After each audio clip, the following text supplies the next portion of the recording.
What's up, y'all? Welcome back to my channel. My name is Zoe, and today I'm talking about all of the books that I read in the month of September. This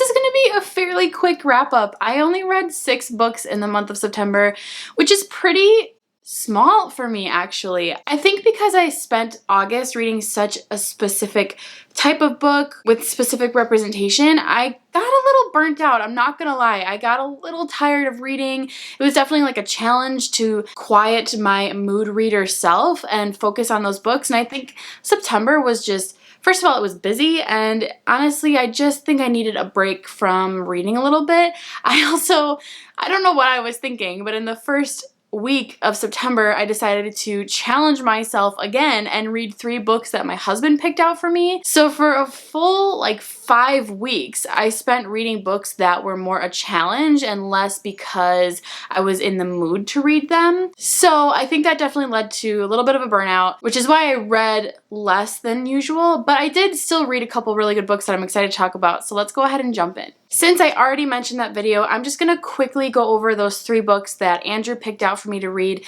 in the very first week of September. Those books were Into the Forest by Jean Hegland, You'd Be Mine by Erin Hahn, and The Spectacular Now by Tim Tharp. If you watched that video, you pretty much already know my thoughts, so again, I'm going to go through this really quickly. I'll also link the video of my vlog where I read these books down below if you want to check out my in-time thoughts. But basically, I didn't love any of these books. If I had to pick one that I did really enjoy, it would have been Into the Forest. This is a dystopian story where we follow 2 sisters who are living in this cabin basically 30 miles out from any type of civilization, and their parents end up dying. They're pretty much left alone. They're about 16, 17 years old, and it's how they survive through basically mass illness and people disappearing, people dying, and it's really good. It was very slow in the beginning, so I really didn't think I was going to enjoy it,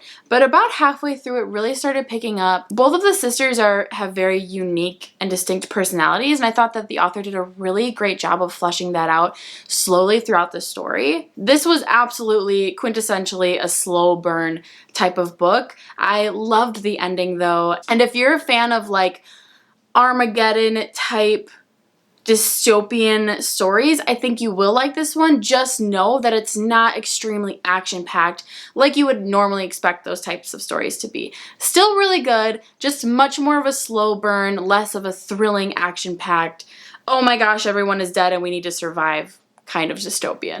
I went ahead and gave this 4 out of 5 stars. The other 2 books I did not love that much. The Spectacular Now is really well known. It's a contemporary about a boy in high school who is essentially an alcoholic. He meets a girl and they kind of start this relationship. A lot of weird things happen, but basically he ends up kind of using her, and it's not a healthy relationship at all. Then he does some weird self-sacrificing thing at the end, which I did not think made up at all for his lack of integrity throughout the rest of the story.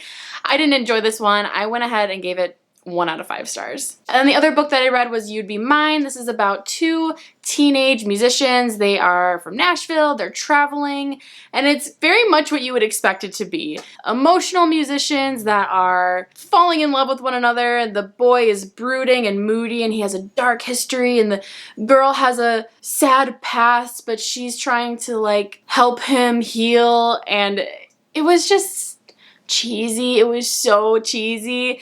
And it's not that cheesy books are a bad thing by any means. I love me some cheese. But this just was so annoying, in my opinion. I was so annoyed by both of the characters. I think that they were both supposed to be likable, and you were supposed to really feel for the guy and root for the girl, but I just found them really annoying. And I feel so bad saying that. I think too, I personally have to say that I have a little bit of a bias towards musicians in that whole scene. I just am not a huge fan of that trope, so maybe I should have thought about that a little bit more before reading this.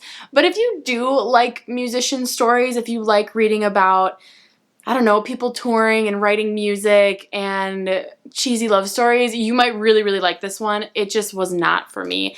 I did go ahead and give it 2 out of 5 stars. The next book that I picked up in September I absolutely loved, and that was Pumpkinheads by Rainbow Rowell and Faith Erin Hicks. This is a graphic novel that follows our 2 main characters, Deja and Josiah. So they have worked together every single year at this pumpkin patch from like September 1st until the end of Halloween, and they've really become like seasonal besties. They're super close, and you can really tell that throughout the story. This specific book chronicles their last night together, so it's like their senior year of high school, it's Halloween night, it's their last night they're ever gonna work together, and they're just kind of soaking it all in, and it's just so pure and fun and great to read.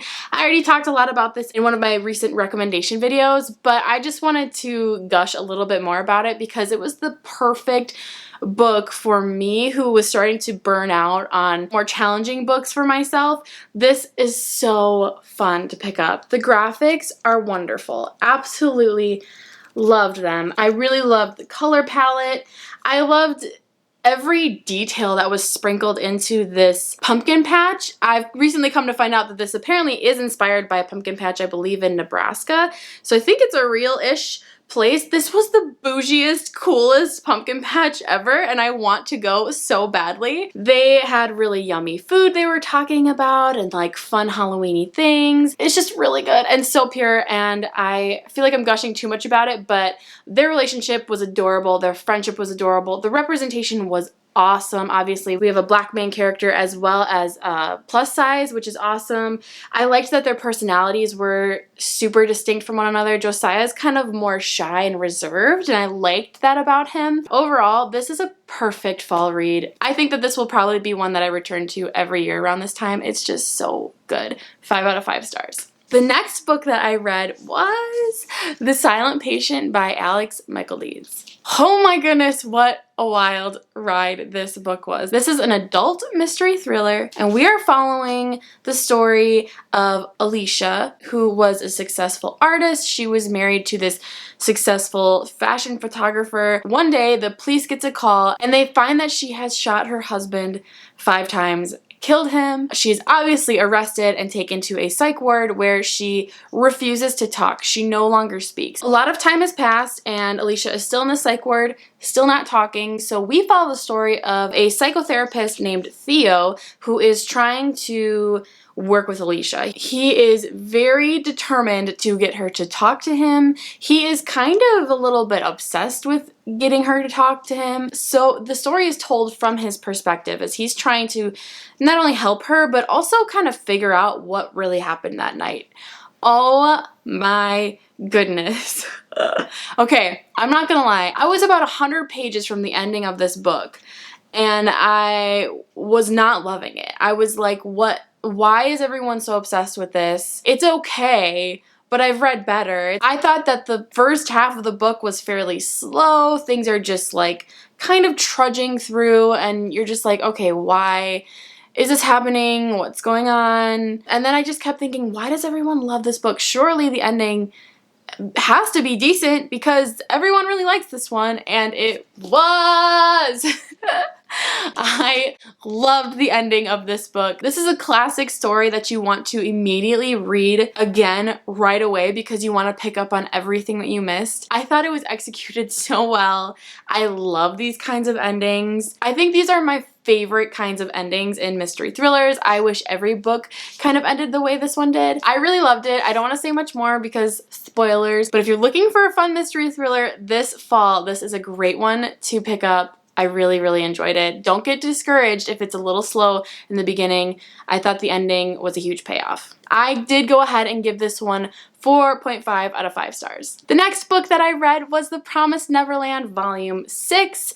This is a manga that I have been reading for a while. I've already talked about it so much. Really quickly, this follows the story of a bunch of orphans who are basically raised to be eaten by these demons, and they don't know it, and then they find out, and then they need to escape. This is just such a good series. I know a lot of you have mentioned you have watched the anime. I have not yet, but I definitely want to. I am on volume 6, like I said, still absolutely loving it. This is still 100% my favorite manga of all time so far. I haven't read a lot, so I don't know how much that is saying, but I'm really enjoying this one. I love the way this story is starting to unfold. I love learning more and more about this world and why this is happening and what caused this situation to become what it is. So good. Definitely recommend if you're looking for an awesome manga to read. This is another great one for this time of year. It's a little bit darker, full of action, full of lovable characters. Really great. Totally recommend. I gave this 5 out of 5 stars. I'm kind of dreading talking about this last book. Also, I realized I read 7 books, so not 6, but it's because this one was fairly forgettable. Okay, I feel so bad. The last book that I read this month was The Raven Boys by Maggie Stiefvater. This is the first book in a series called The Raven Cycle. So really quickly, this is about a girl named Blue who has a clairvoyant mother. She lives in a household with other kind of clairvoyants. She herself is not, but she helps them have this like clairvoyant energy. So she's kind of like a conduit for their magical powers in a way. Blue has never been able to see like ghosts or anything before like these other people, but one day she does. She sees the ghost of a boy that she ends up meeting a couple days later. Also, Blue has been told her entire life that if she ever kisses her true love, he will die. So she's always got that in the back of her head. She ends up meeting 4 boys from this prep school, starts kind of this like unlikely friendship, and they are seeking this old Welsh king. If that sounds very vague, it's because this book is very vague.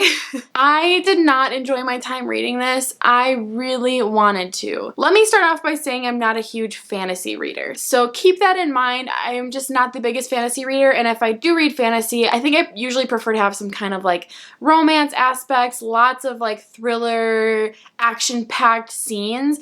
And this is very much just like setting up for the whole series, which of course it's the first book in the series. I understand that. But I just did not enjoy my time reading it. I think it's kind of as simple as that. I wasn't invested in Blue's story. I did not really care for the 4 boys. The author really specifically leaves things in a very mysterious way, so you don't actually know why they're searching for this king, why these things are happening, what's going on. It definitely like begs for you to read the second book. There's definitely a huge part of me that wants to read the second one just because so much wasn't explained in the first one. So I'm extremely curious to know. There was some really great revelations in the ending, which I loved, some twists, some things that looking back you could be like, oh, okay, and piece it together. So that was fun. But overall, I just don't think I'm committed to finishing the series. I really wanted to enjoy this. I've been buddy reading it with my friends Kaylin and Liv, and I know that they really enjoyed it, which makes me so happy, but I just don't think that I can continue in the series. Maybe I can later, but it just wasn't for me. It wasn't my cup of tea. It wasn't what I normally read, and there's so many other books that I want to read more than the second one in this series, so I just don't think I'm gonna continue. I know this book is super loved by so many people, so don't let my opinion deter you. If this sounds like something that you would really enjoy, I recommend picking it up. Like I said, I know a lot of people really love it. I went ahead and gave this 2 out of 5 stars. Alright y'all, well those are all of the books that I read in the month of September. Thank you so much for watching. Comment down below and let me know your favorite book that you read last month. I would love to know. I love y'all. I hope you have a wonderful day wherever you are, and I'll talk to you soon in my next video. Bye!